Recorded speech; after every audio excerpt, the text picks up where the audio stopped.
Hello viewers, আসসালামু আলাইকুম। আমি সার্ভেয়ার আবিদ হুসাইন। আমার ইউটিউব চ্যানেল এবং ফেসবুক পেজে আপনাদের শুভেচ্ছা এবং অভিনন্দন। আজকে আমি আপনাদের সাথে যে বিষয়টি নিয়ে আলোচনা করব সেটি হচ্ছে ভূমি হস্তান্তরের পদ্ধতি। তো ভূমি কয়ভাবে হস্তান্তর করা যায় এই বিষয়টি আমরা আজকে শিখে নেব। ভিডিওটি না টেনে আপনারা সম্পূর্ণটি দেখবেন, তাহলে আপনারা ভূমি হস্তান্তরের পদ্ধতি সম্পর্কে একটি ভালো ধারণা পেয়ে যাবেন। তো সম্পত্তি হস্তান্তর আইন 1882 অনুযায়ী স্থাবর সম্পত্তি তথা ভূমি হস্তান্তর করা যায় মোট 5 ভাবে। তাহলে এই 5 ভাবে কি কি পদ্ধতিতে ভূমি হস্তান্তর করা যায় এটি আমরা এখন শিখে নিব।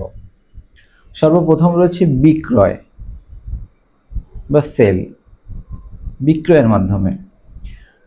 দ্বিতীয় রয়েছে বন্ধক বা রেহেন, ইংরেজিতে যাকে বলা হয় মর্টগেজ। 3 নম্বরে রয়েছে ইজারা বা লিজ।